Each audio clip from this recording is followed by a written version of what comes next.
대학 입시를 얘기하면, 그러니까 저는 목표를 굉장히 좀 좁게 잡거든요.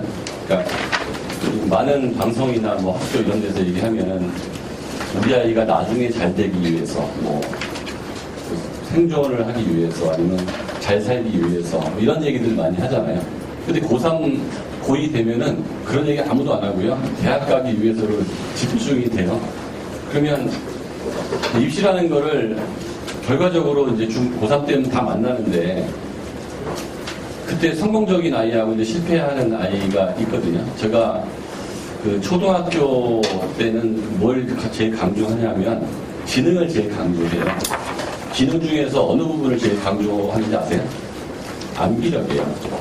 그러니까 제가 이제 이런 설명회 할 때 보면 기존에 갖고 있었던 생각들이 막 너무 생각들한테 제가 정면으로 대항을 하기 때문에 제 설명을 처음에 듣고 나면 굉장히 좀 불편해하는 경우도 많거든요.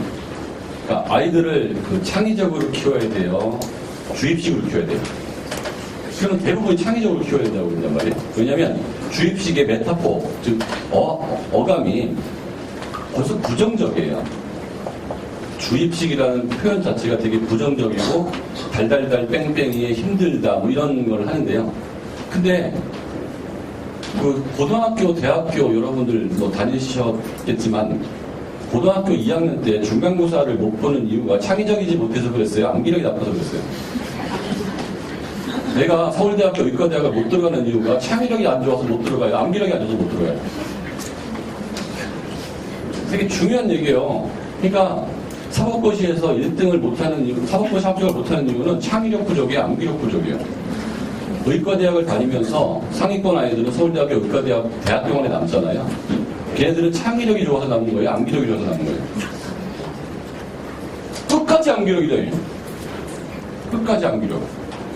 그러니까 머리가 좋다 안 좋다의 대부분 암기력인데 그거를 안 좋게 얘기해서 어릴 때 암기력을 키울 수 있는 기회를 놓치는 거예요.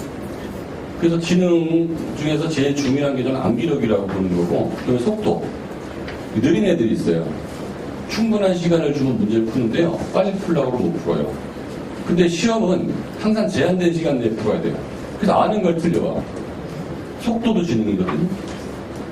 근데 이런 지능이라는 게 어릴 때 형성이 되면 나이가 먹으면 형성된 그걸로 사는 거예요. 물론 어른이 돼도 암기력과 속도를 좋게 만들 수 있거든요. 그런데 어릴 때 좋게 만드는 거에 비해서는 월등히 잘 안 돼요. 그때가 있다는 거죠. 또한 공간지각력도 지능이거든요. 어떤 아이는 머릿속에 정육명치가 다 떠오르고요. 어떤 게 잘 안 떠올라요.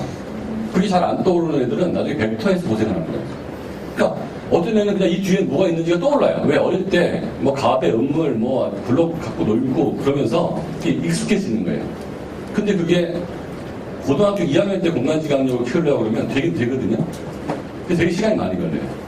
그래서 이 적기학습이라는 얘기를 제가 많이 하는데, 오늘 이제 중등 얘기하지만 초등부업도 얘기를 하려고 그러는데, 그래서 저는 초등학교 태어나서부터 6학년 때까지는 지능만 좋아지면 된다고 그러는 거예요. 지능만. 자, 지능이 좋아지면 걔가 수학을 풀 수 있을 가능성이 높아지거든요. 근데 지능 중에서 두 가지 지능이 있어요.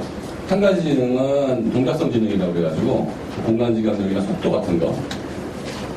또 한 가지는 언어성 지능이라고 하는데요. 어휘력, 언어 추론 이런 것들을 말하는 거예요. 근데 언어성 지능이라는 거에 대부분이 국어 영역이에요.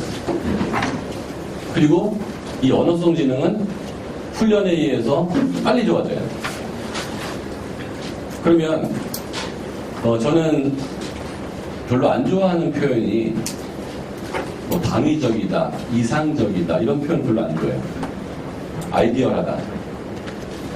실제감이 없는 거죠. 제가 좋아하는 표현은 practical, 실질적이다, 실리적이다. 뭐 미국식이죠. 프라그마티즘. 그러니까 그거에서 뭐가 좋아지는데, 그래서 어머니들이 학원을 다닐 때도 조심하셔야 될 점은 뭐냐면, 그러니까 식당에 가서 내가 돈을 내면 두 가지를 충족시켜야 되죠. 맛과 배부름. 그러니까 맛도 있어야 되고 영양가도 있어야 돼. 근데 내가 10,000원을 냈는데 맛하고 영양가가 내 주관적 감정으로 12,000~13,000원이면 그 집은 또 가고 싶은 거고, 내 주관적 감정에서 그 7~8,000원이면 경제학에서 기회비용이 더 큰 거니까 가기 싫은 가게가 되는 거거든요. 그래서 내가 돈을 썼다는 거는 익스펜스, 비용을 지출한 건데, 우리 학생들의 비용은 두 가지가 있어요. 하나는 경제적 비용, 우리가 표현할 수 있는 수업료. 두 번째는 걔 시간과 노력 비용이에요. 그러면 어머니들이 어떤 학원이든 학교야 어차피 뭐 공교육이니까 거기서 뭘 얻든 못 얻든 그냥 다녀야 되는 거라지만, 내가 추가로 선택을 해야 되는 어떤 뭐 사교육이라고 한다면 시간 대비 비용 효과가, 그러니까 투입 대비 비용 효과가 확실해야 되거든요. 그랬을 때 창의적 교육을 시킨다. 나쁜 건 아닌데요. 우리 아이의 지금 창의력 점수를 빨리 계산하셔야 돼요, 그러면.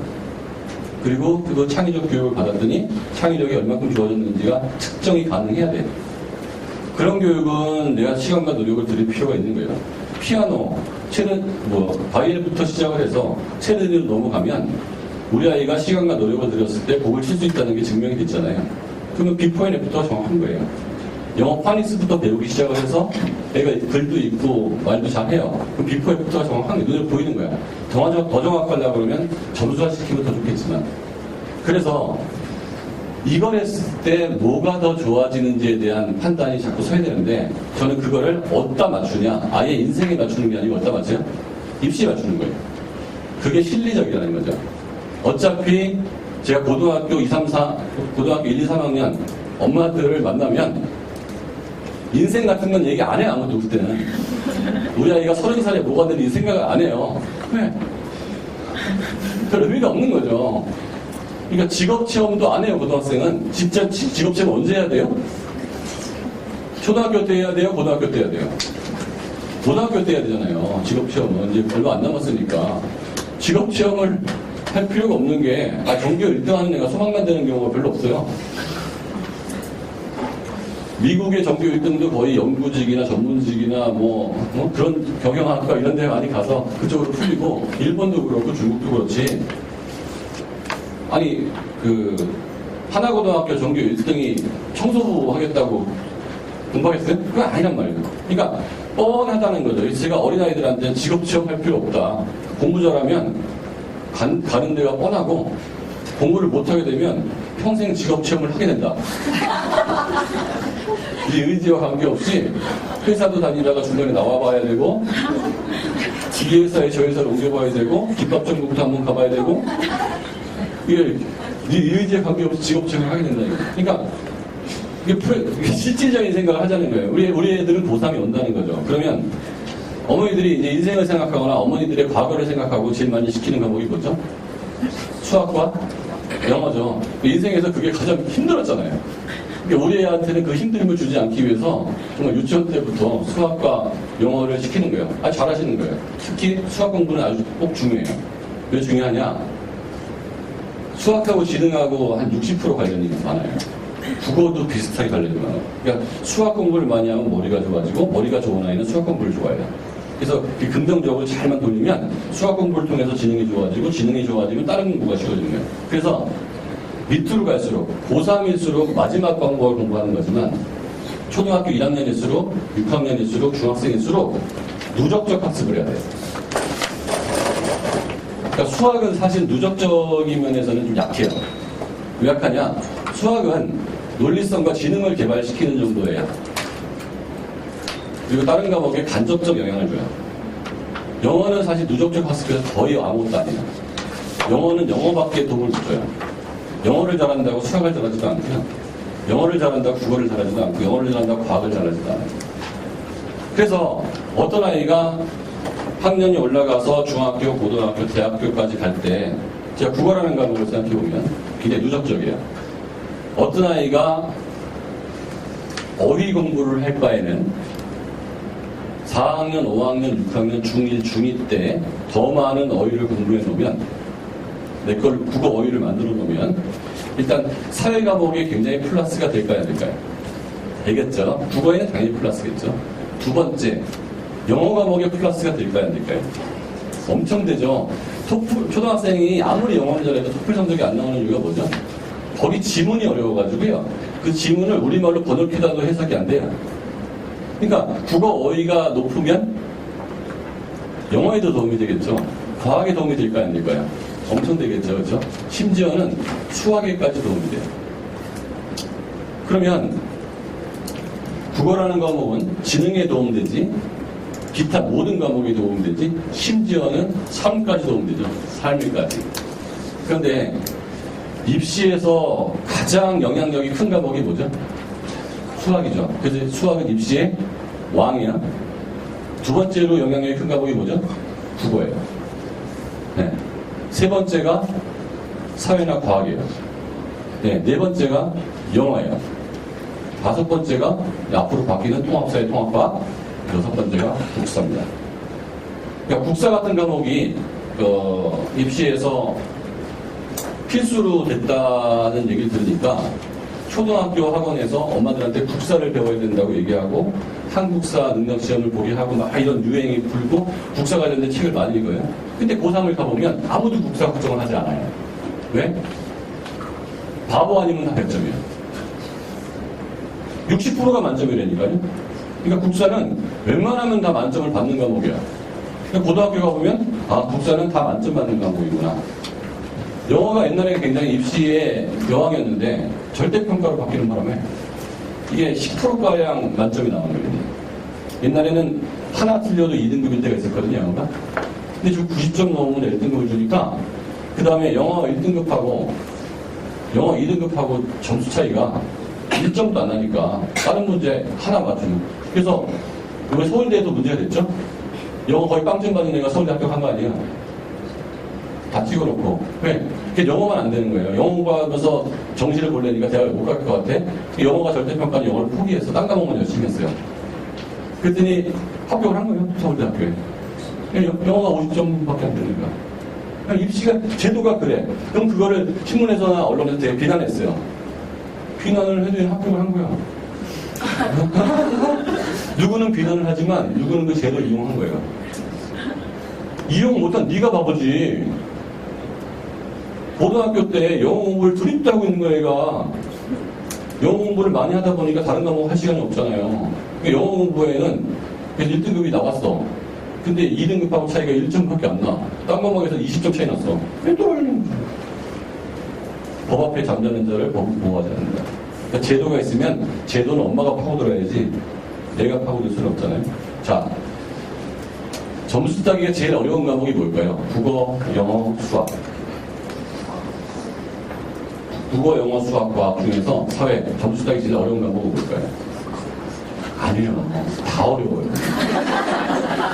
그거를 빨리 아셔야 돼요. 그러니까 공부하기 제일 어려운 과목은 뭘까요? 다 어려워요. 쉬운 과목이 하나도 없어요. 왜 그럴까요? 상대평가이기 때문에 그래요. 수학도 1등급은 4%만 1등급이에요. 영어는 한 10% 되고, 국어도 1등급은 4%만, 과학도 4%만, 사회도 4%만.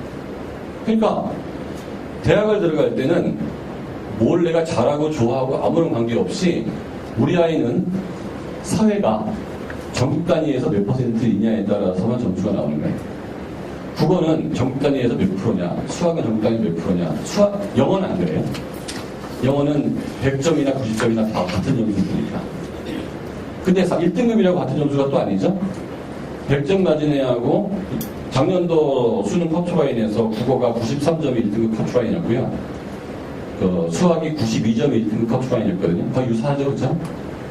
근데 수학이 왜 더 입시의 왕이냐면 수학은 표준 점수가 높아서 표준 점수를 환산했을 때 국어보다 한 3점 더 높아져요. 같은 100점여도 한 3점 더 높고, 뿐만 아니라 이과에서는 수학에다가는 곱하기 0.25 내지 0.5씩 해서 가산점을 주기 때문에 실제로 국어 만점보다는 10점 정도 더 받을 수도 있어요.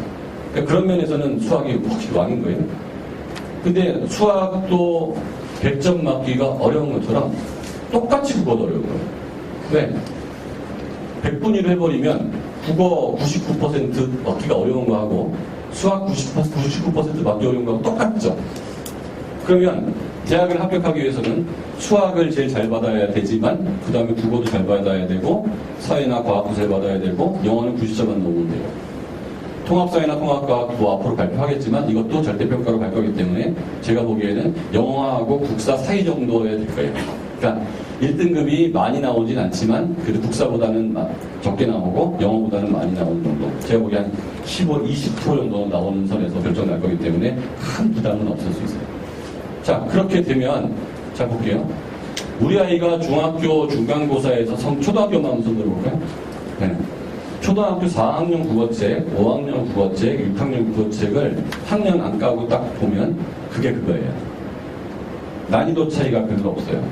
제가 국어 수업은 직접 하거든요. 제가 설계도 직접 했고 수업도 직접 하는데 저는 1학년 국어 수업은 안 해요. 기억님부터 가르치기 때문에. 그건 신기한 한글나라에서 다 했잖아요. 그렇죠?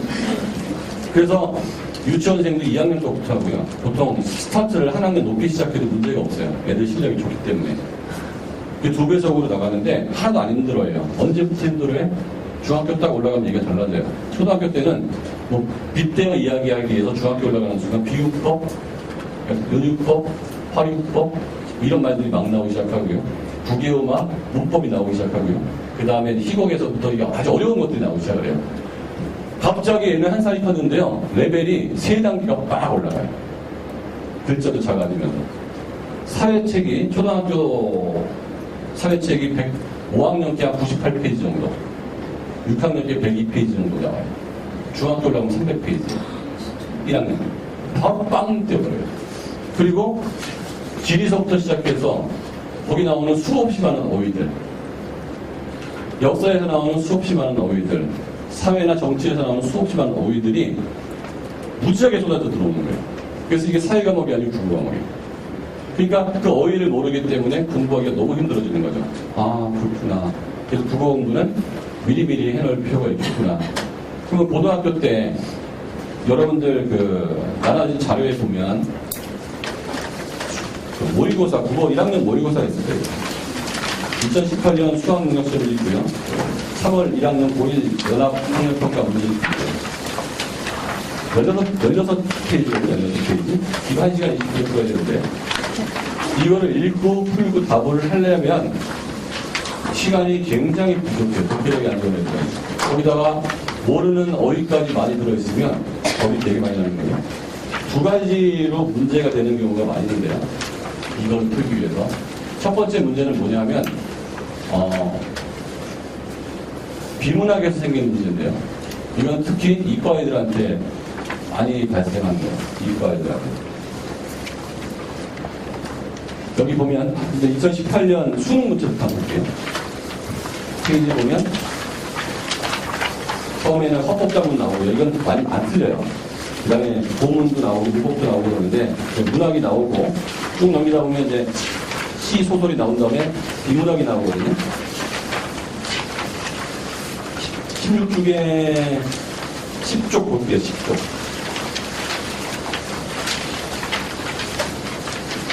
16 중에 10쪽 수능 문제입니다. 정부는 국민 생활에 영향을 미치는 활동 총체인 정책의 목표를 효과적으로 달성하기 위해 정책 수단의 특성을 행정학이거든요. 행정학. 그러니까 고등학교에서 법과 정치에서 일부 다루고 그 다음에 조금 지나다 보면 물가 경직성에 따른 환율의 오버슈팅. 야, 이거 장난이 아니죠. 이게 경제학이에요. 그 다음에 16에서 11쪽 보면 그거 갖고 문제가 나오는데 그래프 나오죠. 통화량 그래프 나오죠. 그 다음에 경제학자 각은 경제 성향에 대해서 정책 수단에 대해서 나오고 이거 거시경제거든요. 근데 이게 경제학 시험이에요, 국어 시험이에요? 국어 시험이에요. 왜 이런 국어 시험을 보냐? 대학 가면 어려운 책들을 읽어야 되는데 이 정도를 읽지 못하면 대학 와서 공부하기 힘들 것이다 이거. 그런데 이런 경제 지문을 한 번도 본 적이 없죠. 단 한 번도 본 적이 없어요. 그런데 고등학교에서 경제학을 선택하는 사람의 숫자가 몇 명쯤 될까요?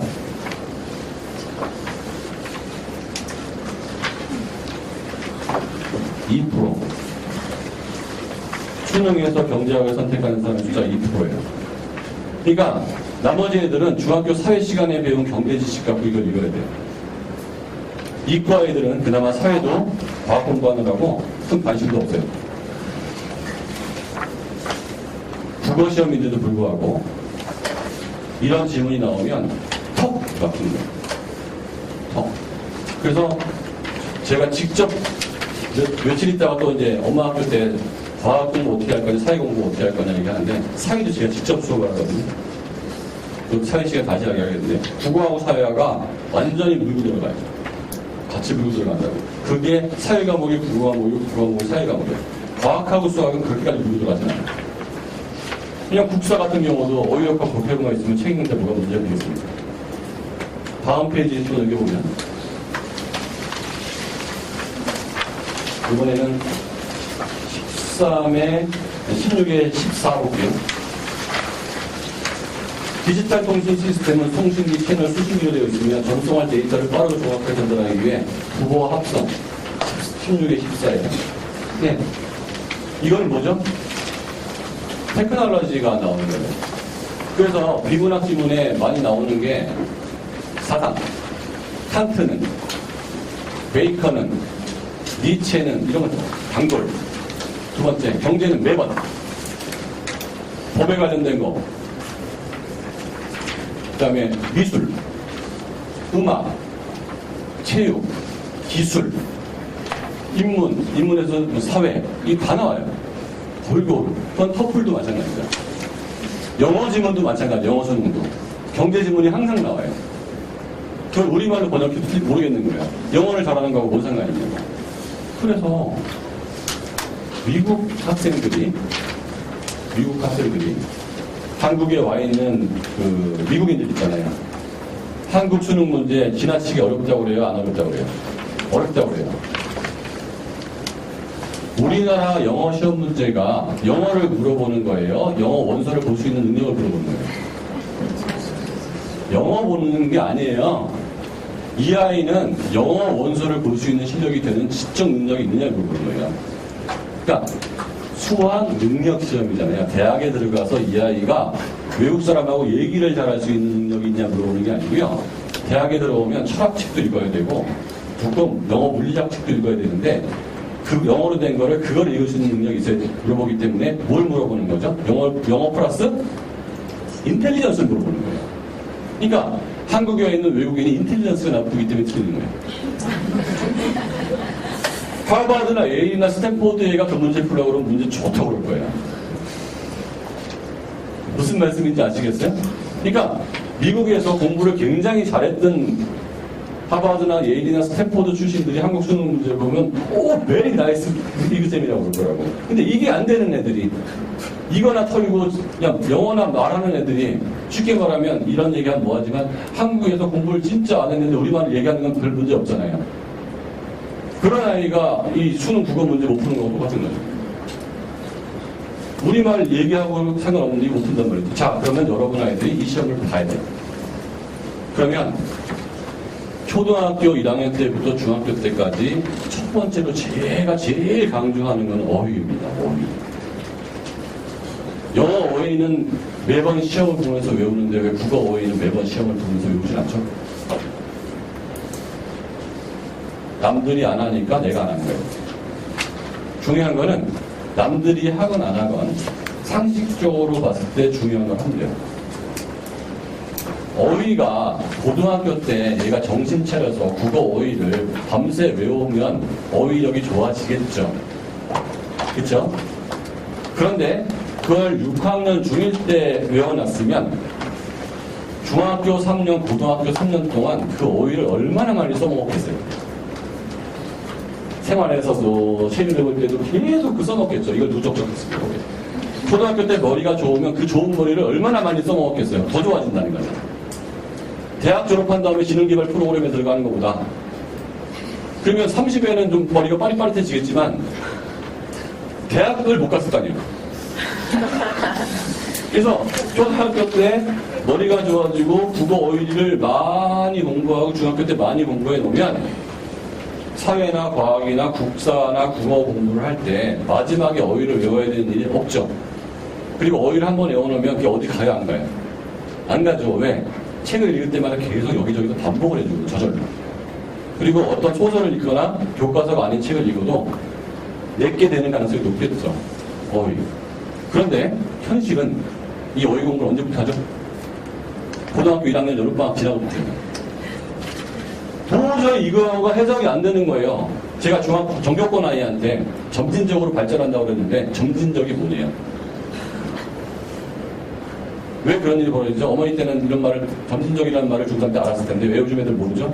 영어 공부하고 수학 공부를 많이 하느라고 국어 어휘 공부할 시간이 상대적으로 굉장히 줄은 거예요. 근데 고등학교에서 국어 공부를 하려고 그랬더니 안 늘어. 왜 안 늘어? 아까 얘기했죠. 경제 지문을 해결하기 위해서는 경제학 책을 한 대여섯 권 읽어야 될 거 아니에요. 읽을 시간이 어디서 고등학교 때. 철학 지문을 읽기 위해서는 철학기 관련된 책을 읽어야 될 거 아니에요. 그거 읽을 시간이 어디 있어. 모르는 어휘를 외울 시간이 어디 있어. 수학 문제 풀어야 되는데. 입시의 왕이 지금 저기 있는데. 그렇잖아요? 그래서 국어라는 과목은 매우 누적적인 과목이니 초등학교 저학년 때부터 중학교 때까지 세팅만 잘해놓으면 고등학교 때 수학의 왕과 싸움을 할 수가 있겠다. 이건 누적적인 학습이기 때문에 어디 가질 않아요. 국어만큼 어디 안 가는 과목이 영어예요. 근데 영어는 영어 이외에 다른 과목의 파생력은 없어요. 자, 그렇다면 얼마큼 국어 공부를 해야 될 거냐라는 얘기를 해볼게요. 일주일 하루만 하면 된다는 거죠. 그렇게 중요한 과목을 일주일 하루 충분할까요? 충분하고도 남고도 남아요. 왜 그럴까요? 남들은 전혀 안 하고 있기 때문에. 수학을 얼마큼 많이 해야 될까요? 아주 많이 해야 돼요. 남들도 많이 하고 있기 때문에. 왜? 상대평가거든.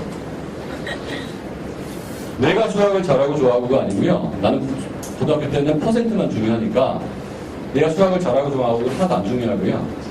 남들이 영어 공부 많이 하면 나도 많이 해야 되는 거예요. 그래서 입시에서는 가중치에 따른 밸런스를 지금부터 보세요. 가중치가 제일 높은 과목이 뭐라고요?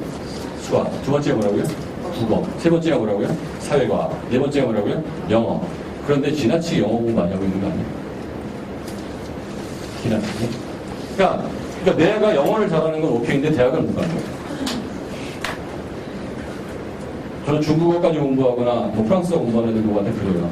왜 그까지 공부하느냐? 글로벌 리더가 돼야 돼요. 중국이 발전하니까. 근데 대학은 못 가는 거예요. 그러니까 심플해. 그러니까 대학은 못 가는데 중국어를 잘해. 입시에서는 신문에서는 전문가들 이 얘기만 하거든요. 교과과정이 창의적으로 바뀌었다. 하나도 안 중요해요. 왜? 수능이 안 바뀌기 때문에. 결과적으로 우리는 초등학교 1학년 때부터 6학년 때까지 이거 풀기 위해서 공부하는 거거든요. 그런데 영어 교과서를 초등학교 때부터 고3까지 잘 공부하면 수능 영어가 풀려 안 풀려요? 안 풀려요. 영어 교과서를 많이 공부하면 예전에 학력고사 영어 풀렸어요? 안 풀렸어요? 안 풀렸죠. 그 종합영어 보셨잖아요. 기본영어. 수학 교과서 열심히 공부하면 학력고사 수학이나 수능 풀려 안 풀려요? 안 풀리죠. 그때 정상 보셨잖아요. 학력고사 때 국어는 교과서 공부 많이 하면 풀려요? 안 풀려요? 풀렸어요. 그때는 영어는 교과서에서 지문이 안 나왔어요. 국어는 교과서에서 지문이 나왔어요. 수능 지문은 교과서에서 안 나와요. 이해되셨죠? 그러면 입시에서 두 번째로 중요하고 인생에도 중요하고 다른 과목에도 중요한 국어 공부를 좀 체계적으로 할 필요가 있지 않겠냐고요. 그래서 고등학교 때 국어 공부를 되게 잘하는 아이들, 수능에서 만점 나오는 아이들은 전혀 공부를 하지 않아도 만점이 나거든요. 영어를 잘하는 아이가 고등학교 때 영어 공부해야 안 해요? 안 하죠. 전혀 공부를 하지 않아도 만점이 나오죠. 왜? 영어를 잘하고 지적 능력이 있으면 영어 문제 풀리는 거예요. 지문에 답이 있기 때문에. 그래서 영어를 잘하고 그런 아이들 고등학교 때 무슨 과목 공부하죠? 수학 공부하죠. 국어도 똑같거든요. 근데 국어를 잘하는 아이가 거의 있어요? 없어요? 없죠. 왜? 고1까지 국어 공부를 체계적으로 한 애가 없어요. 근데 어떤 아이는 그냥 국어가 잘 된 애가 있어요. 어떤 아이일까요? 자기도 모르게 책을 골고루 읽은 애예요. 과학, 사상, 경제, 역사, 지리를 그냥 편식하지 않고 어릴 때부터 좋은 습관으로 골고루 읽었어. 그리고 자기도 모르게 책을 읽으면서 생각을 많이 했어. 그러니까 얘가 수능을 잘 보려고 6학년 중1 때 그 책을 읽은 건 아니에요. 근데 읽으면서 생각도 많이 하고 그걸 골고루 했어. 그랬더니 고등학교 올라가가지고 문제가 풀리는 거예요. 옆에 있는 애가 잘 이해가 안 되는데. 왜 안 돼? 여기 답이 있잖아. 사회는 답을 보면 알겠는데 이 답을 봐도 시라고 하면 시적 감정이 생긴 거예요, 얘가. 그래서 이거는 슬픈 얘기야. 근데 찬란하잖아. 눈이 부시기에 찬란한. 이게 슬프대. 왜 슬퍼? 아무래도 기쁜데. 시적 감각이 없는 거죠. 문학이 안 되는 애들은 그 감각이 없는 애들이고요.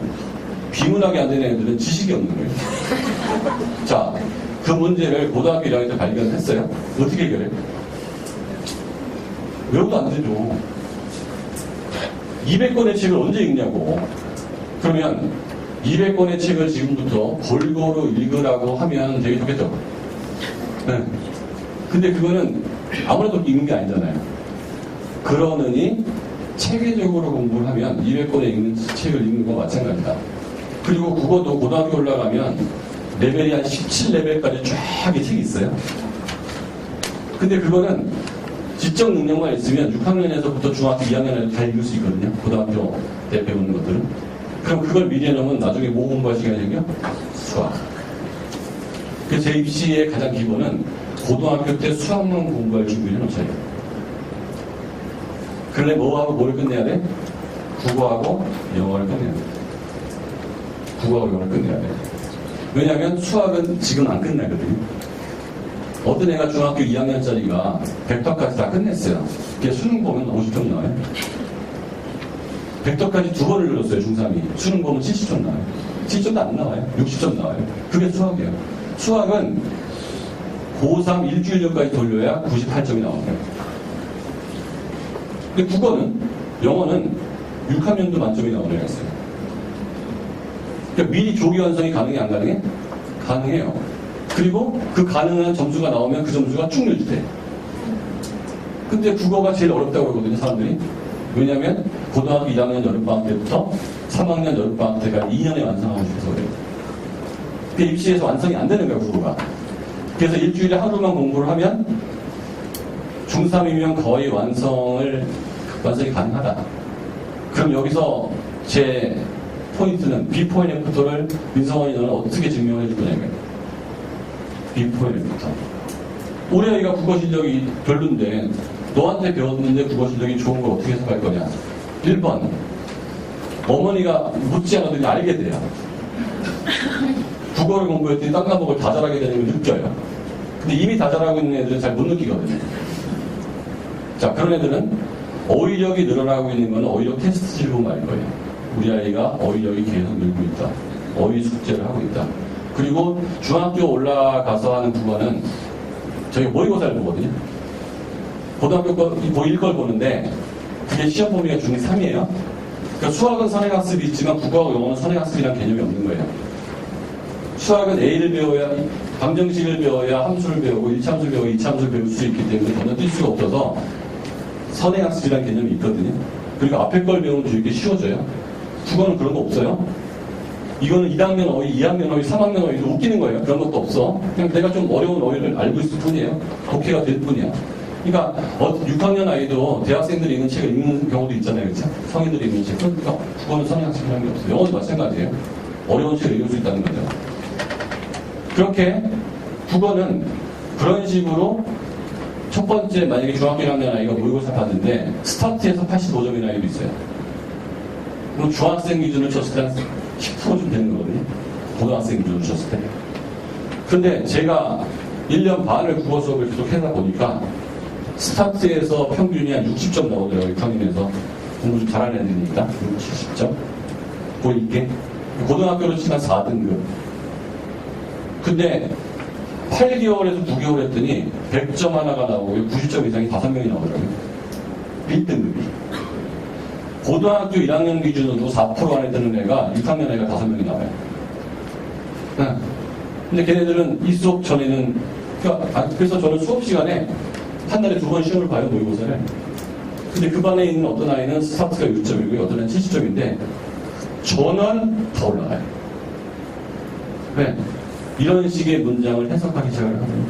플러스 아까 경제학 지문 나오죠. 고등학생은 이 경제학 지문을 열심히 선생님이 설명해 줬어요. 다른 경제학 지문 나오고 또 틀리는 거예요. 그렇죠? 그래서 왜 민성원이가 수업을 해야 되느냐 이거를. 왜 다른 국어 선생님이 수업을 못하냐 이거예요. 고등학교 입시는 스킬을 가르치거든요. 고등학교 국어 수능은. 그러니까 국어 선생이 경제학 지문을 설명하면서 경제학은 모르잖아요. 그러니까 해석하는 스킬만 가르쳐. 저는 경제학도 가르쳐요. 국어 시간에. 정치가 나오면 정치도 가르쳐요. 왜? 통합사회 전과목을 제가 다 하거든요. 혼자서. 럭키하게도 제가 대학을 너무 오래 다녔어요. 경제학을 전공하다 보니까 교양을 얼마나 많이 들었겠어요. 문과 교양을. 두 번째, 법대를 다니면서 얼마나 많은 전공과 교양을 들었겠어. 대학을 이렇게 오래 다녔나 몰라요.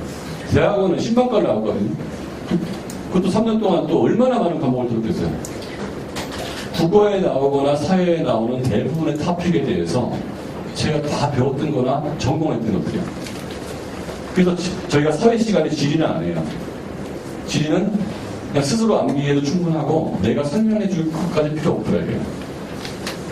근데 경제 같은 경우는 설명을 잘해주거나 법과 정치나 뭐 아니면 뭐 세계사, 철학 이런 건 설명을 잘 듣냐 안 듣냐에 따라 되게 차이가 나거든요. 그래서 국어하고 국사를 제가 같이 가르치는 거예요. 그래서 국어 시간에도 경제가 나오면 그거 국어적으로도 설명해 주지만 이거에 대한 배경 지식까지 설명해 주는 거죠. 특히 말하면 이 단문 하나가 책 한 권이라고 똑같은 거잖아요. 아이들이 배워가는 거예요. 그래서 아는 게 자꾸 늘어나는 거죠. 그래서 여러분들 아이들이 책을 읽으면서 이 단문 독해를 일주일에 꾸준히 하기 시작을 하면 초등학생은 단문 독해를 안 하거든요. 아직까지. 근데 아이들이 한 6학년 넘어가면 단문 독해를 해요. 초등학생은 무조건 교과서만 빼요. 그래서 교육과정이 이렇게 바뀐 거에서 쭉 나오는데 뭐 과목 신설 선택 과목 일반 선택 헌법도 나오죠. 그래서 수능이 이제 과거에는 문이과 국어 나눴다가 통일됐어요.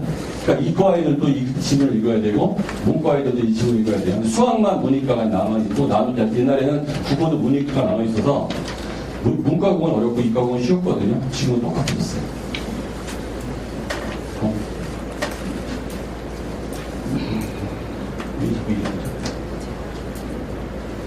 그래서 국어 비율 이렇게 나오는데 고등학교 1학년 들어가면 여러분 아이들이 중학교 1학년 딱 되는 순간 내용이 되게 어려워진다고 했죠.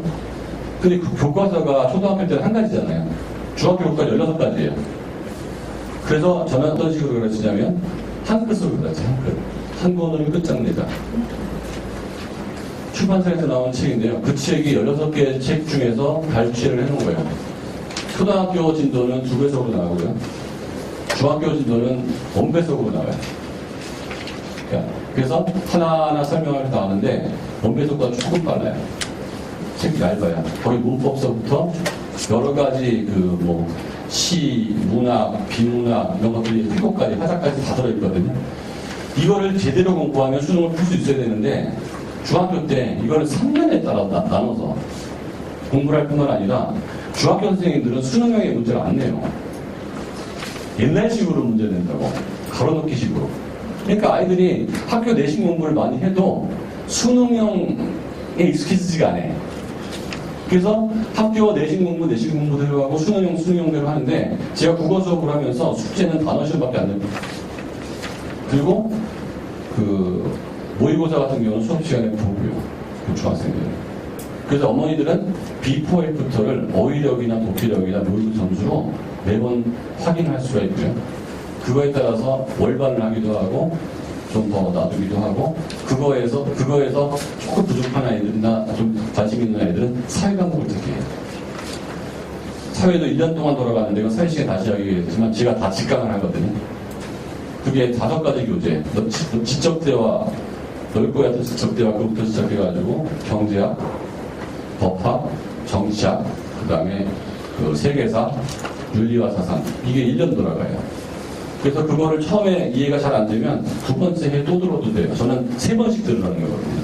그러니까 네가 이거에 관련된 책을 읽으려면 100권을 읽어야 되는데 선생님이 다이제스트를 모아서 충분히 설명을 해줄 테니 예를 들어서 이런 거죠. 제가 요즘 세계사를 가르치고 있는데 세계사에서 전쟁이 일어나는 가장 큰 이유는 뭐였을까요? 항상 춥고 배고파서 그런 거예요. 전쟁의 뒤에는 항상 뭐가 있어요? 돈 문제예요. 역사가 다른 걸로 바뀐 것 같지만 항상 돈 문제 때문에 바뀌었어요. 돈이 많아지면 항상 혁명이 일어나요. 역사의 뒤에서 십자군 전쟁도 돈 문제였고 다 돈 문제였어. 겉으로는 딴 얘기가 있었거든요. 근데 그래서 제가 얘기하는 게 산업혁명 설명할 때도 그래요. 산업혁명이 생기기 전까지 인류의 역사는 두 가지로 죽었어요. 뭐로 죽었을까요? 첫 번째, 굶어 죽었어요. 인류의 대부분은 굶어 죽었습니다. 먹을 게 없었기 때문에. 토지 생산량이 나빠서. 두 번째, 뭐로 죽었을까요? 얼어 죽었어요. 옷과 땔감이 없어서. 그러니까 우리 국민이 얼어 죽거나 굶어 죽지 않으려면 남의 땅을 뺏어 와야 돼요. 그게 전쟁이 일어나는 거예요. 그럼 전쟁이 언제 안 일어나? 흑사병이 걸려가지고 왕창 죽으면 전쟁이 하나 쉬워요. 죽어 죽기 때문에. 전쟁이 안 나는 거예요. 근데 안 죽어주면 전쟁이 나는 거고, 인구가 증가를 안 해요. 왜? 더 많이 나면 굶어 죽으니까. 언제부터 인류가 확 증가했냐면요. 산포제, 추경지. 이 산포제 농법과 철로 깊게 팠을 때. 그래서 한 땅에서 나오는 수확량이 많아지니까 인구가 늘어요. 수확량이 많아진다는 거는 영주한테 공납을 하고도 좀 남는다는 거예요. 남는다는 거는 팔 수 있다는 거죠. 팔 수 있으면 뭐가 생기죠? 돈이 생기는 거예요. 돈이 생기면 뭘 살 수 있죠. 살 수 있으니까 수공업이 생긴 거예요. 수공업자들은 농사를 짓지 않고 돈을 버는 거예요. 더 이상한 사람이 나타나요. 이 수공업을 갖다 팔면서 장사하는 사람이 나타나는 거죠. 그래서 생긴 게 뭐죠? 도시예요. 자, 역사를 이렇게 설명해야 되거든요. 그런데 이 내용이 책에 정말 답답하게 나와요. 100번을 외워도 이해가 안 되는 거예요, 이거를. 그래서 이들이 돈을 벌기 시작을 했더니 돈을 걷잖아요. 그러니까 농노가 도시로 오는 순간 영주는 힘이 빠지는 거고요. 왕이 힘이 세지는 거예요. 왕이 힘이 세죠. 그래가지고 왕이 힘이 세져서 이 사람들이 장사를 되게 많이 하는데 십자군 전쟁에서부터 수없이 많은 전쟁이 뭐 때문에 일어난 전쟁인지 아십니까? 후추예요, 후추. 후추가 두 가지 역할을 하거든요. 한 가지 역할은 향료, 두 번째 역할은 방부제 역할을 해요. 그래서 유럽 사람도 고기 많이 먹기 때문에 향료와 방부제, 인도에서 수입을 해야 된다고. 전쟁이 왜 일어나느냐? 인도에 수입해 오려고 했더니 오스만 투르크, 터키가 이슬람교가 잡고 있는 거야.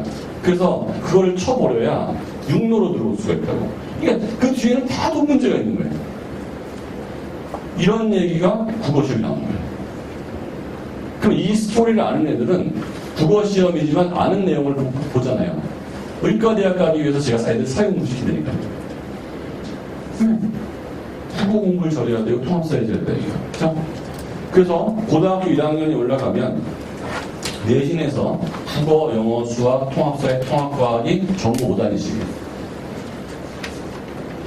내신에서도 5단위, 수능에서는 수학 다운. 실질적인 점수는 같지만 가중치 때문에 차이가 약간 난다. 그 다음에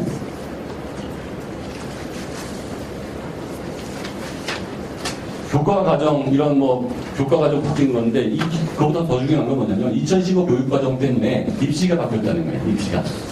그리고, 현재 영어가 다시 상대평가로 갈 가능성이 있을까, 없을까요? 없어요. 없어요. 거의 없어요. 왜냐하면 절대평가를 유지해도 10% 안에 들기 쉽지가 않아요. 10% 안에 들기가. 일단 그 정도만은 충분하다 이거예요. 플러스, 영어가 절대평가로 바꾸면서 사격이 엄청 줄었어요.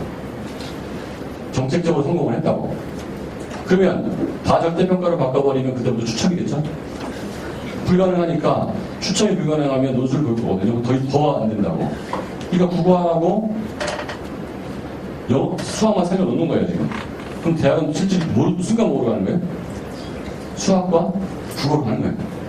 왜? 과학과 사회는 고등학교 가서 열심히 하는 거고.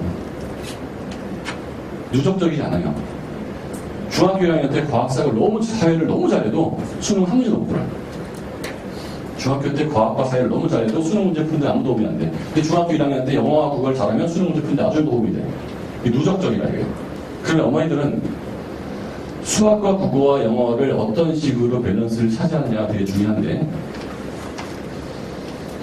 수학 만점자가 한 2,000명, 국어 만점자가 한 3,000명, 과거에. 그 다음에 모의고사, 영어가 절대평가 아닌데 영어 만점자가 한 5,000명 나왔거든요. 그 다음에 사회나 과학 만점자까지 또 다 합니다. 근데 과목당 2,000명에서 5,000명까지 만점자가 나오는데요, 국영수 만점자가 왜 100명밖에 안 나오거든요. 전과목 만점자는 왜 3명이지? 어느 과목은 지나치게 잘하는 거예요. 어느 과목을 지나치게 잘해요. 그러니까 어느 과목을 지나치게 잘하는 거는 입시에 도움이 안 돼요. 120점이 없기 때문에. 영어를 이거보다 훨씬 어렵게 나와도 만점 받은 만큼 영어를 잘해요. 근데 걔가 수학이나 국어를 틀렸으면 입시는 실패하는 거예요. 그 입시는 뭐예요? 밸런스예요. 그래서 입시까지 봤을 때 우리 아이의 영어 실력은 얼만큼인지, 입시에 80%가 있다, 수학은 70%가 있다, 국어는 40%가 있다. 무슨 공부를 해야 되죠? 그거예요. 사회나 과학을 할 필요 없어요. 지금 해도 누적적이지 않기 때문에 유지가 안 돼요. 수학도 잘 유지가 안 되는데 국어하고 영어 유지가 되거든요. 그다음 두 번째 유지 잘 되는 게 수학, 마지막에 유지 안 되는 게 사회나 과학은 유지가 안 돼요. 지금 외워놔도 다 까먹는다고. 그래서 고등학교 때 수학을 많이 하고 사회과학을 집중할 수 있게 만들어 놓는 게 좋은데, 사회과학 국어를 잘하면 할 수 있다는 거예요. 그래서 2015 교육과정에서, 근데 이제 사회 시간에 다시 얘기하겠지만 사회과학도 많이 해야 될 애가 있어요. 그건 강남권이나 좋은 고등학교 가야 돼요. 왜? 수능에서 만점이 나오는데요, 내신 사회는 또 역시 4%. 그러니까 용인외고 같은 경우 65명이 한 반이면 1등급이 주는 것도 없는 거예요. 사회 1등급도, 수학 1등급도, 기술 과정 1등급도 주는 것도 없는 거예요. 고등학교의 모든 내신은 상대평가예요. 그래서 우리 아이가 근데 널널한 고등학교를 갔어요. 그럼 1등급 받기가 되게 쉬워서 수능 공부를 하면 돼요.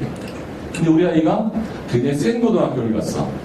수능에서는 당연히 만점이 나오는데요, 내신에서는 5등급이 나올 수도 있어요. 네. 그러니까 특목고가 아니어도 그래요. 제가 우리 알고 있는 아이 중에 하나가 흉고등학교 다니는 아이인데요, 수능에서 2개 틀리는데 내신이 5등급이에요. 왜냐하면 1학년 내신 실패했기 때문에 2학년 때부터 학교를 자요. 그리고서 정시로 가려고 온통 밤새 수능 공부만 해요. 그러니까 학교를 힘들게 다니는 거죠.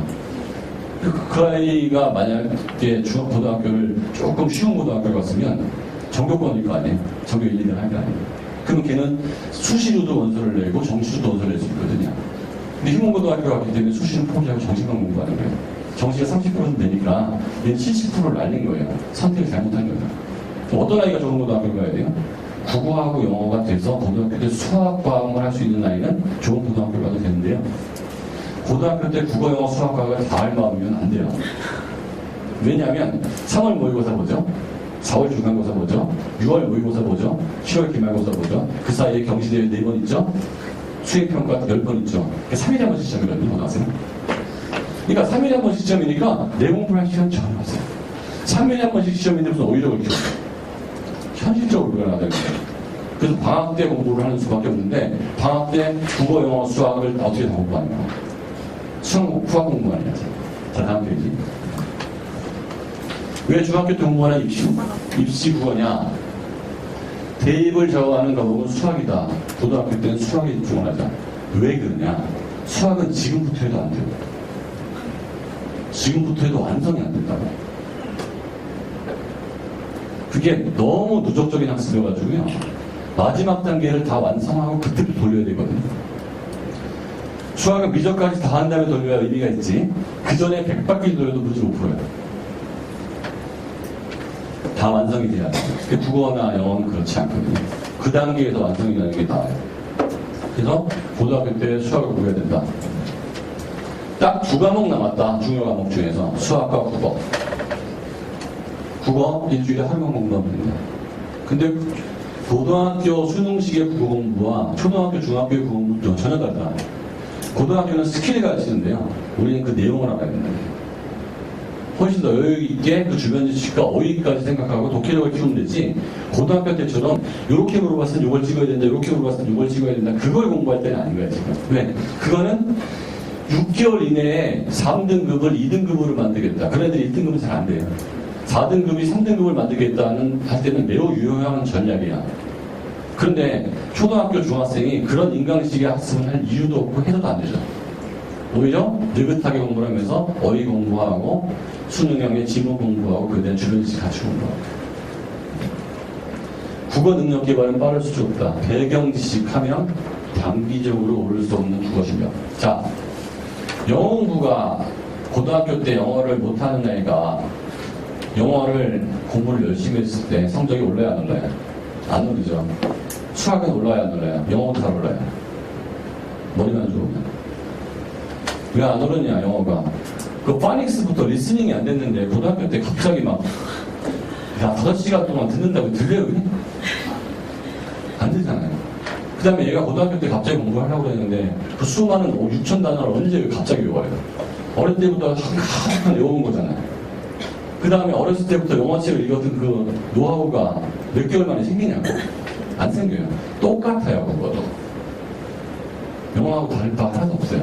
막판에 아무리 스타트를 해도 오르지가 않아요. 미리 대비해 놓지 않으면 국어는 안 오르는데 국어는 정과 머리 파급효과가 더 크다. 모든 과목은 국어로 통합된다. 뭐 수학 응용 문제에서부터 사회 과학 문제 전혀 다 똑같죠. 다 국어로 통합되기 때문에 국어를 잘하는 나머지 과목이 다 쉬워진다.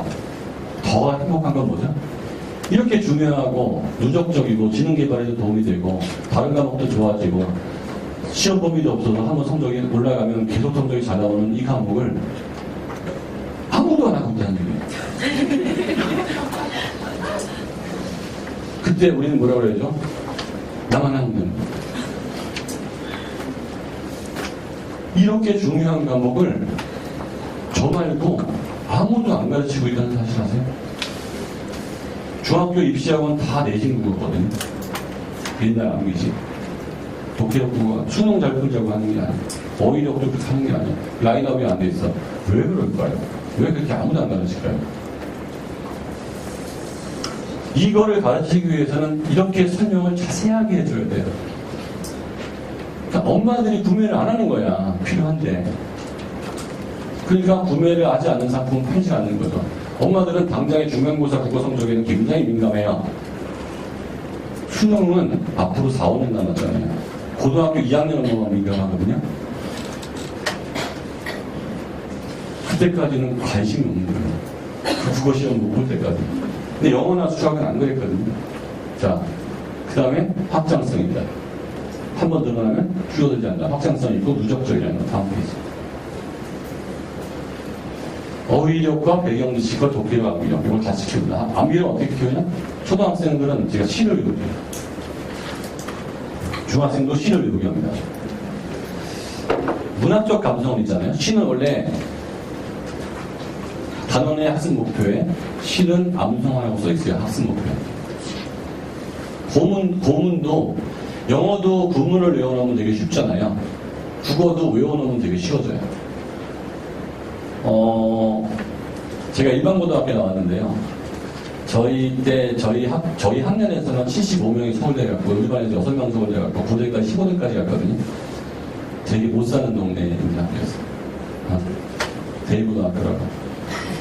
근데 그게 되게 웃기는 게요. 그 정릉에 있는 거예요, 정릉. 그 옆에 고려고등학교가 있어요. 정릉 4동에 있는 대일고등학교가 있고요. 정릉 3동에 있는 고려고등학교가 있고요. 정릉 옆에 기름동이라고 있어요. 바로 옆에. 거기 서라고등학교가 있는데 이 세 학교에서 250명을 서울대 보냈어요. 서라벌하고 대일이 전국 1, 2등이었고요. 고려. 더 재밌는 거는요. 6년 사이에 정릉에서만 전국 수석이 3명 나왔어요. 한 동네에서만. 그래서 정릉에서는 서울대가 떠오르면 당연한 거야, 이 동네에서는. 1년에 250명씩 한 동네에서 가요. 지금 대한민국에 있는 모든 특목고 다 합쳐도 250명 못 가요, 서울대를. 근데 한 동네에서 간 거야. 왜? 어릴 때부터 그 동네에서는 이 동네 애들은 다 서울대 간다고 생각하고 애들이 학교 다녀요. 다 서울대 가니까 여기서 이 동네 중학교에서 1, 2등하면 다 서울대 가는 줄 알아요. 그게 되게 중요한 거거든요. 어? 근데 우리 고등학교 오래된 학교도 아니고요. 신생학교인데 2회가 1회 졸업인데 2회 때부터 수석이 나왔어요. 2회 때 나오고 5회 때 나오고 8회 때는 옆에 고등고등학교에 수석이 나왔어요. 전국 수석이. 같은 동네에서 대단하죠. 근데 저희가 뭐 80명, 90명씩 가서 그랬었는데 그때 그걸 총지휘한 선생님이 이태준 선생이라는 연구주임이에요. 누구? 이태준. 연구주임, 국어 선생. 네. 그 다음에 대외고 교장을 하다가 현재 하나고등학교 교장이에요. 그래서 그 사람이 3년 전에 하나고등학교를 가는 순간 내가 하나고등학교 입시가 1등 될 거라고 생각했어요. 입시 됐잖아요. 그 사람이 프랙티컬하거든요. 그러니까 그 사람이 대고등학교 연구주임이었다가 대고등학교 교장하고 대외고 교장하고 다시 대고등학교 교장하고 은퇴한 거를 거의 70몇 살이신 분을 하나고등학교에서 교장으로 데리고 간 거예요. 왜? 그 사람이 스토리를 알거든. 그러니까 하나고등학교가 치고 나가는 거예요. 그 사람이 굉장히 머리가 좋거든요. 제가 책을 처음 썼을 때 딱 한 명의 추천사를 받았어요. 누구예요? 이태준 선생님. 왜? 그분이 그 못 살던 동네에 있는 아이들을 훈련에 의해서 동기부여해서 그 사람은 모든 시와 고문을 다 외우게 했습니다. 네, 시와 고문을. 외우는 것만이 살 길이다. 외우는 것만이 살 길이다. 다 외우겠어요. 그래서 나랑 말씀이 둥기게 달아 문자로서 사맞지 아니할세 이런 전차 어린 백성이 니르고 저를 빼시도 이거 내가 지금까지 그때 맞으면서 외우지 않았으면 살얼이 났다 청산에 살얼이 났다 모르랑 다르랑 먹고 청산에 살얼이 났다 얄리 얄라 청 얄라리 얄라 가던세 본다 물 아래 가던세 본다 인물은 장난감 가지고 물 아래 가던세 본다 얄리 얄라 청 얄라리 얄라 오로라세요 자건이라 오로라세요 널라와 시름만 나도 자건이라 오니로라 얄리 얄라 청 얄라리 얄라 그죠?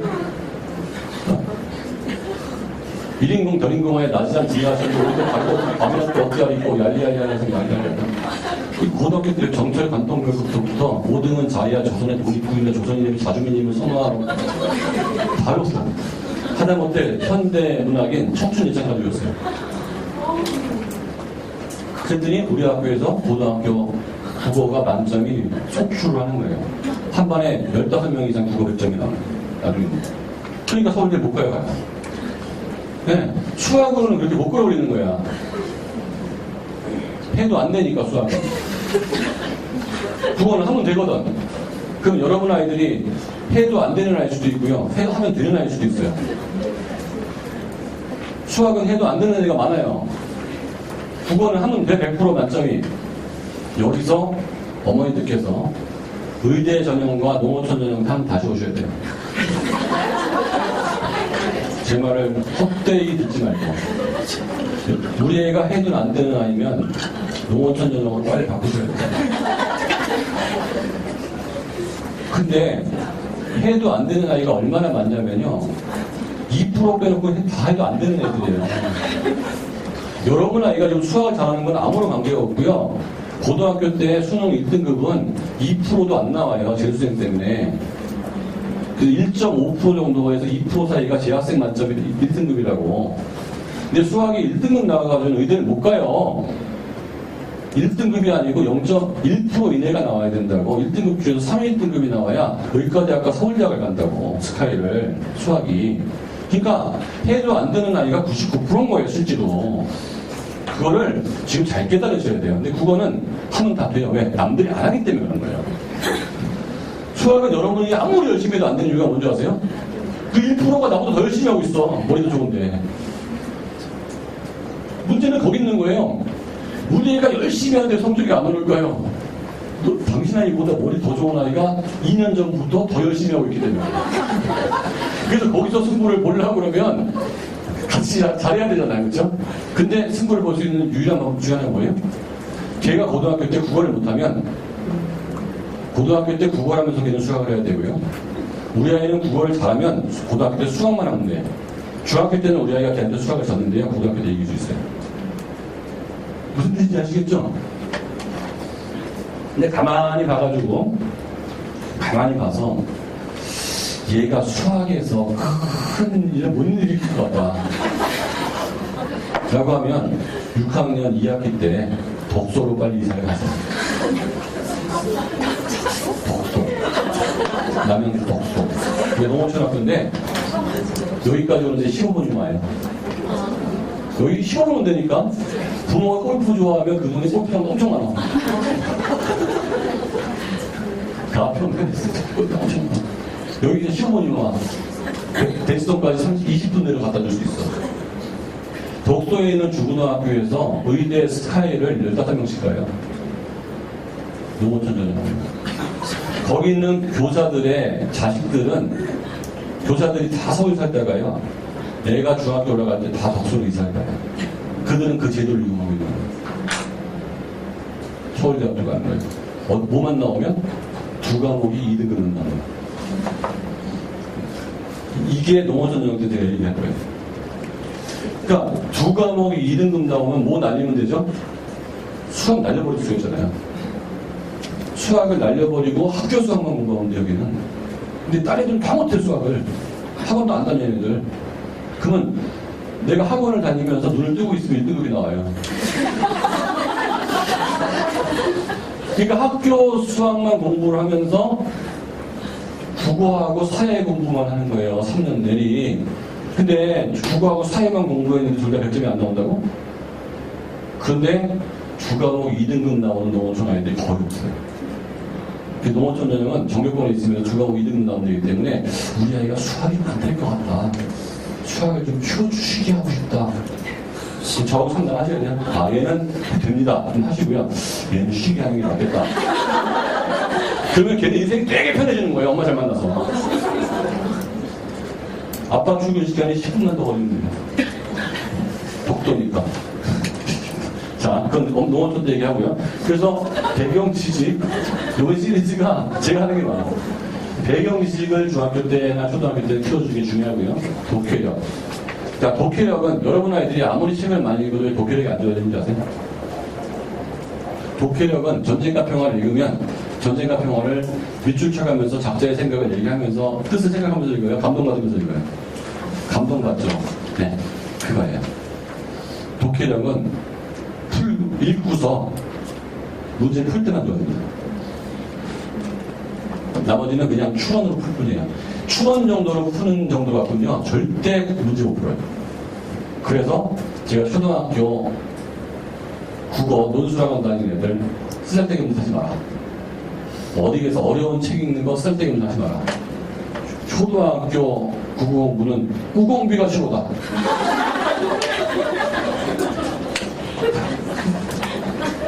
저 오공비 가르쳐야 되는 꾸공비 자습서. 왜? 한 단어 끝날 때마다 페이지마다 문제 나오고요. 기본 문제. 단어 끝나면 단어 평가 문제 나오고 앞에 나온 단어 리뷰 나오거든요. 끝 그걸로 계속 나가면 돼요. 왜? 그 다음에 한 끝 나가면 또 문제 나오거든요. 결국 읽고 문제 풀고 지연이는 무슨 생각이냐, 왜는 왜 그랬냐 자꾸 문제를 풀어야 이 문제를 풀 거기 때문에 제대로 읽는 거예요. 꼬맹이들은 단어를 나열하면서 읽어요. 그래서 꼬맹이 수업 들어가면은 자, 쉼표는 짧게 쉬고 맞은표는 길게 쉬고 의미구별로 선생님이 끊어 읽어줘요. 자, 선생님이 끊어 읽을 때마다 슬러시 치고 이렇게 봐. 이거를 읽으면 단어별로 끊어 읽는 연습, 의미구별로 끊어 읽는 연습 아이들이 되기 때문에 좀 유리해지고요. 중학교 올라가면 문단별로 읽는 연습. 그래서 중학교 올라가면 문단별로 핵심 뜻을 한 번씩 다 정해준다고. 그걸 통해서 독해력을 키우는 거예요. 어휘력은 초등학교 때 애들은 일주일에 어휘 숙제 내주거든요. 중학교 애들도 어휘 숙제 내주고, 어휘 할 때도 수능 어휘에 나온 것들의 문제를 보여주면서 용례까지 다 설명하는 거죠. 중학교 이상 가면 어휘 플러스 어휘에 관련된 한자, 관념적인, 관념적이라는 거에 대해 문제를 풀어주게 해주고, 관념적이라는 것이 들어간 말을 다 설명해주고, 그걸 제가 다 만드냐? 노. 교재가 너무 잘 나와 있는 게 많아. 저는 쓸데없는 짓 안 한다고 그랬죠. 제가 옛날에 요약 노트를 만든다고 정말 만들었더니 그거와 똑같은 교재가 있더라고요. 이런 내가 이 짓을 왜 했냐 이거야. 내 딴에는 뭔가 열심히 만들었는데 누가 만들어놨어. 인간이 살 걸. 그래서 내가 열심히 지었더니 중학교 거에는 없어요. 한글밖에. 근데 고등학교용은 좋은 게 너무 많은데 고등학생들이 공부할 시간이 없어. 그 중에서 애들한테 수준에 맞는 거 골라서 제가 17단계로 라인업을 했어요. 그래서 천천히 가면서 일주일에 하루 와서 유성한테 좋은 얘기 듣고 문제 좀 풀고 숙제는 거의 안 내주니까 옛날에는 모의고사 숙제 내줬는데 해온 애 반, 안 해온 애 반 그래서 수업 시간에 시험 봐버려요. 그리고 설명해줘. 자, 다음 페이지. 어휘력. 어휘 난이도, 지문 난이도 분명히 루트 어휘성. 그쵸? 어휘력은 독기력과 사고력의 기본이다. 농사를, 공부 농사를 지라고 그러면 시간이 제일 많을 때 연산을 어릴 때 많이 푸는 건 소용이 없다고 그러거든요. 10분만 풀려고 그러고요. 시간이 그래도 있을 때 제일 많이 옛날에 이렇게 영어 단어 외우고 국어 단어 외워놔. 이건 저축이다, 저축.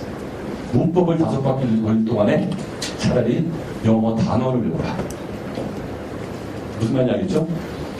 조금만 정신 차려서 국어 단어를 외우기 시작하면 이게 확산 속도가 어마어마하거든요. 안 들리는 거 같은데요. 자, 과학 공부를 하고 싶어 하는 애들 있잖아요. 하지 말라거든요.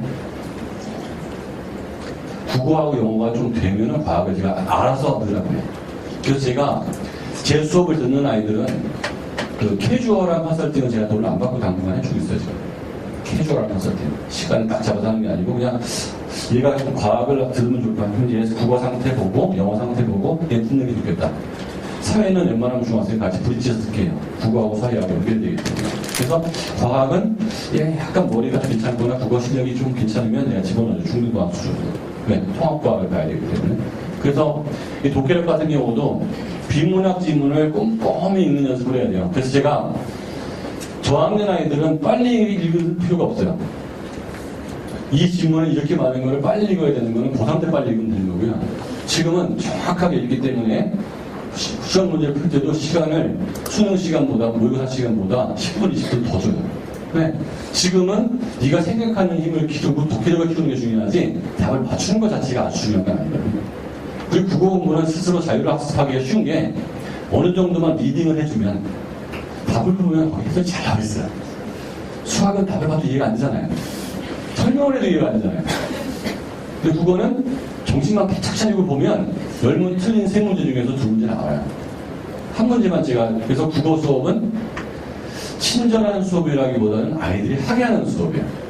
수업 시간에 하게 하는 수업이니까 숙제가 적지? 왜? 국어 숙제까지 너무 많이 내주면 영어하고 수학하고 어떻게 다녀요? 제가 사회 과목은 아예 숙제가 없어요. 그냥 민성원하고 좋은 교양 과목들이라고 생각하는데 그래서 한 번 들었을 때 이해 안 되면 두 번째 들을 때는 돈 안 받아요. 그래서 벌써 2바퀴 도는 애들이 있어요. 그냥 편안함만 우리가 리뷰 해주니까. 암기력, 시암기, 그죠? 한자 암기, 그리고 한국사에 나오는 연대표까지 제가 암기하게 해요. 국어 시간에. 그래서 아이의 암기력을 계속 국어 시간에 잡아줍니다. 지능개발 플러스죠. 근데 중학교 이상 올라가면 암기는 많이 빼고 비문학, 독해하고 어휘로 더 강하게 하고요. 초등학교 단위에서는 지금 어휘나 그런 걸 아주 어렵게 많이 할 필요 없거든요. 국어 공부할 때 사전을 보면서 해야 돼요, 말아야 돼요. 그래서 쓸데없는 짓 하지 말라는 게 중요해요. 무공부에 다 나와 있는데 왜 또 찾아? 형식적으로 사전을 보면서 공부해야 된다고 하는 사람 치고 사전 찾는 사람은 거의 본 적이 없어요, 제가. 항상 저는 그 대학교 추천도서를 읽잖아요. 서울대 추천도서, 연대 추천도서. 그게 어떤 책이라고 생각하냐면요. 교수들이 읽어야 되는데 안 읽은 책들만 써놓은 것 같아요. 지들도 읽어야 되는데 안 읽은 책. 응? 그래서 그 대학 교수들한테 이런 책이 니네학교 추천도서라고 그러는데 자기 읽은 책 거의 없대요, 여기. 근데 애들은 그거 읽어. 근데 그거 추천도서를 한 2명이 썼을 거예요. 철학가나 인문학과 교수 1명이. 그 둘이 읽은 거야, 둘이. 근데 그 둘은 출제위원이 아니야. 그래서 그 책에서 아무리 읽어봐야 거의 시험 문제가 안 나와. 근데 서울대 추천도서라고 드립도 많이 팔려. 와, 웃기잖아요. 마키아벨리 군주론이나 단테의 신곡이 진짜 많이 들어가 있거든요. 그런데 제가 그래서 한 10몇 년 전에, 10년 전에 마키아벨리 군주론을 드디어 읽어야지 하고 사서 읽었어요. 그냥 버렸어요, 제가. 딱 10분만 정리하면 돼. 왕이라는 것은 너무 착해도 안 되고 너무 못돼도 안 되고 어떨 땐 무서워야 되고 어떨 때는 재빠르게 배신도 할 줄 알아야 된다. 끝이. 그 나머지는 이태리 동네 역사예요. 그냥 이 나라와 이 나라가 싸울 때, 그러니까 우리가 신라 시대와 신라와 과야하고 싸운 아주 자세한 역사를 외국 사람이 원해 뭐 그거예요. 그러니까 서양사를 전문한 사람은 읽을 필요가 있겠지만 일반 사람들은 그 파트가 줘요. 단테 신곡은 더 미쳐요. 베아트리체 나오고 그러는데 천국, 연옥, 지옥 나오는데 거기 갔다리 하고 아리스토텔레스가 연옥에 있는 거예요. 지옥 중에 제일 좋은 지옥. 왜? 사람은 좋은데 예수 그리스도를 안 믿었거든. 그러니까 예수 그리스도 전에 태어난 사람들은 천당을 못 가잖아요. 우리 주 예수 그리스도를 안 믿었으니까. 그러니까 지옥 중에서 제일 편한 쪽에 갖다 놓고서 그들을 만나면서 하는 얘기인데 미쳐 답답해가지고. 그런 책이 왜 추천드립니다. 이 비문학 지문 읽으면서 하나하나 파악을 합니다. 배경 지문. 이게 또 되게 중요한 거예요. 이 지문 하나가 여러분들 이제 고등학교 비문학 지문 보면 진짜 정치경 사회문학 다 나오는데 정말 엑기스 같은 지문만 전문가들이 쓴 거를 국어학자들이 쭉 발췌한 거거든요. 이 책 자체, 이 신문 저 신문에서 내용이 너무너무 좋아요. 실제로 경제 지문들 나온 거 보면요. 경제학 책보다 경제를 더 설명해 놨어요. 그런 거에 대해서 얘기하고 생각해 보는 것만으로도 아이들의 배경 지식은 어마어마하게 늘어나는데 아이들의 독해력도 늘어나고 그런 것들이 수능 문제처럼 문제를 풀어보기 때문에 점검이 된다는 거죠. 근데 그게 불과 6개월 이내로 문제를 많이 푸는 경험을 지가 하게 돼요. 자기 점수가 올라가는. 그리고 어머니들은 리포팅을 받게 돼요. 스타트 점수가 40점이라고 걱정할 필요가 없어요. 6개월 있때 60점 나오잖아요. 1년 있다 80점 나오잖아요. 제가 95점 나왔다고 위축받을 정도는 수학이 아니야. 어차피 중3 때는 쟤도 100점 나도 100점. 시간이 많아요. 그리고 100점이 안 나오고 고등학교 1학년 100점이 나오면 고등학교 4년 동안에 국어 공부를 조금만 하면 되잖아요. 고3 때 100점이라고. 국어 한강 못 들어가요. 입시에서. 일주일 하루만. 다음. 그래서 교재를 어떻게 하느냐. 어휘력, 매사어휘. 고등학생들이 매일 3개씩 한다는 거거든요. 매사. 여기에서 자세히 설명드리고 중국 내신은 한끗 16중 통합국 가서 그 다음에 입시 오감도 이 고등학생들이 하는 비교 상대에서 나온 책들이에요. 이런 책들을 가지고 국어 공부를 하는데 이 라인업이 쫙 돼 있어서 이 책 끝나면 저 책, 저 책 끝나면 저 책 해서 아이들 성취감을 느낄 수 있게 해줄 거고 중간중간에 모의고사 테스트를 보면서 어머니들은 뭘 봐요? 비포 앤 애프터. 우리 아이가 스타트에는 국어 시험이 몇 점이었는데 지금 몇 점을 했는지를 매달 2번씩 점검을 받아주면서 할 수 있어요. 그래서 그 성적이 한두 달에 안 오를 수 있어요. 근데 6개월이 지나, 3, 4개월이 지나도 안 오르는 경우는 지금 제로니까 여러분 아이가 안 오르면 제가 따로 상담을 해주거나 무료로 수업을 해드릴게요. 안 오르면. 6개월이 지났는데도 전혀 오르지 않는다. 모의고사 성적이. 그러면 저희가 걔는 따로 AS 해드릴게요. 지금까지 없었어요. 근데 아마 그런 아이는 농어촌으로 가야 될지도 모르겠어요. 왜냐면 이게 잘 안 되는 거거든요. 지금까지 제로였지. 다 올라갔어요. 그래서 점수를 써놓자고 했는데 너무 자석을 안 떠났어. 안 믿을까봐. 100점이 너무 많이 나와요. 고등학생들 전체에서 고1이 100점이 100명, 200명밖에 안 나오는 게 6학년들이 100점 나오는 거예요. 똑같았죠. 그거 어떻게 해석해야 돼? 걔네들과 국어를 잘한다는 얘기죠. 왜 어떻게 잘할 수 있어? 걔네들보다 국어 공부를 더 많이 한 거예요. 고등학교 1학년 모의고사 중3 끝나고 바로 보잖아요. 9월 모의고사는 우리 애들이 걔네들보다 훨씬 못 봐요. 그래, 정신 바짝 차리고 걔네들이 마음껏 공부했거든. 근데 3월 모의고사는 걔네들이 공부 안 한 상태에서 본 거잖아요. 우리 애들이 잘 보더라고. 근데 우리 애들이 3월 달이 되거나 고등학생이 되거나 고3이 됐을 때 어떻게 했어요? 그냥 다 만점이었잖아요. 다음 페이지. 끝이고요. 네. 그래서 오늘 국어에 대한 얘기를 주로 많이 했는데요. 정리를 하면 제가 하는 수업은 설계를 어떻게 한 거냐면 초등학교 국어는 머리가 좋아지기 위해서 한다. 국어는 누적적 학습이기 때문에 반드시 체계적으로 해야 된다. 체계적이라는 것의 뜻은 난이도를 높여가면서 목표를 가지고 전문가한테 배운다는 뜻입니다. 뭐라고? 난이도를 높여야 된다. 그 다음에 목표가 있어야 된다. 우리의 목표는 뭐죠? 수능입니다. 수능국을 잘하면 대학의 공부를 잘하거나 사회 공부를 잘할 수 있으니까 수준이 수능국 범위였어요. 그 다음에 그거를 설계한 사람의 철학이 거기 들어있어야 돼요. 여기서 초등학교 국어는 그 의공들을 가지고 단어 외우기하고 문제 풀고 해석해주고 두 배속으로 쭉쭉쭉 나가는데 단배치를 진행검사를 해요. 그 진행검사에서 진행이 높은 아이들은 첫 번째 스타트를 2학년인데 4학년, 5학년에 넣을 수 있어요. 스타트를 첫 번째 진행검사를 통해서 보통의 아이는 2학년이 보통 3학년 1학기나 2학년 2학기 자기 학년은 안 넣나. 워낙에 자기 학년과 너무 낮아요, 수준이. 국어는. 그래서 그 배치를 딱 해서 나갔는데 보통 두 배속으로 갔거든요.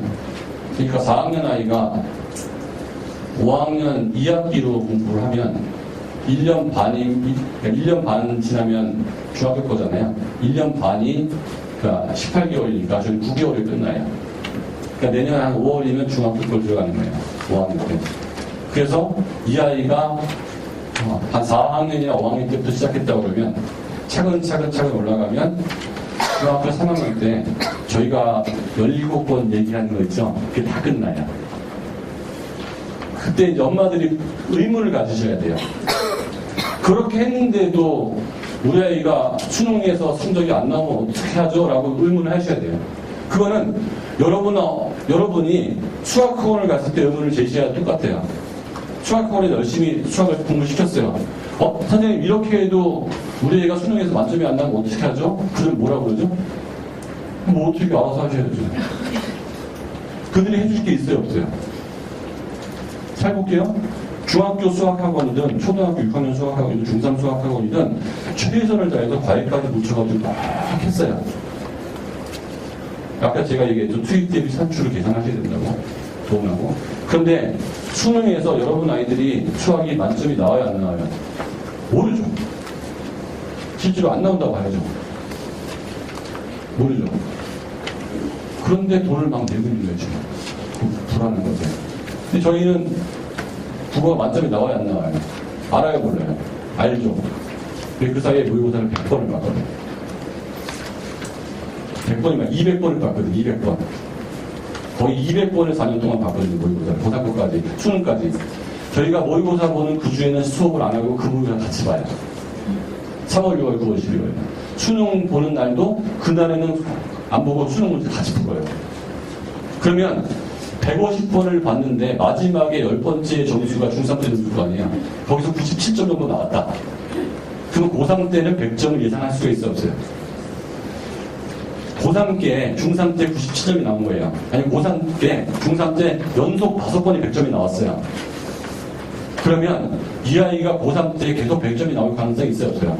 그거는 있다고 봐야 되는 거죠. 그럼 투입 대비 산출이 안전해요, 불안해요? 중간에 매우 여러 번 점검을 받는 거예요. 그것도 파이널 시험을. 수학학원이 그래서 제일 쉬워요, 너네 다 하기가. 파이널 시험을 점검을 받을 방법이 없어요, 수학. 아까 얘기했죠? 미적분까지 다 끝나고 반복을 해야 파이널을 본다고. 그렇기 때문에 마지막 미적 시험은 고3 때 보잖아요. 그냥 다 있는 거예요. 안 되는 걸 확인해도 3년 전에 그 선생님 따져서 따지기도 미안하잖아요. 그리고 왜 이러는지도 몰라. 영어하고 국어는 저희가 계속 중간 점검을 하는 거죠. 영어도 똑같은 시스템으로 일어나요. 토요일날 번역편 선생님이 하는데 제 국어 하는 시간하고 똑같이 모의고사 보고 단어 외우고 문법 하고 독해요. 똑같이 합니다. 그리고 계속 모의고사 보면서 스타트부터 시작해서 얼만큼 올라가는지 계속 중간 점검을 해요. 그래서 이런 영어는 6학년 여름방학 때부터, 이런 국어는 초등학교 1학년 때부터 중3까지. 그래서 어떤 아이가 들어와도 반을 배치할 수 있게끔 저희가 다 했어요, 지금. 2-2반, 3-2반, 4-2반, 5-2반, 6-2반, 중학교 1-2반, 중학교 2-2반, 3-2반이 됐어요. 그래서 현재 얘가 테스트 받아보고, 어느 반에 들어가면 좋겠다. 그래서 저희는 1명, 2명도 무조건 출발한 거예요. 그래서 이미 다 출발했기 때문에 여러분 아이들이 그 검사를 받고 상담을 통해서 있는 반에 따라 배치가 들어가면 되는데, 수학하고 다르게 국어는 한 학기 1년을 건너뛰고 새로 시작해서 한 문제가 있습니다. 추가로 건너뛸 수가 없잖아요. 기내식을 안 배우고 넘어갈 수가 없잖아요. 국어는 이 아이가 우연히 책을 많이 읽었거나 어휘력이 좋으면 3-3학년을 건너뛰고 4학년으로 들어가도 아무 문제가 안 생겨요, 국어는. 그래서 담배 치기가 편해요. 이해되셨죠? 그래서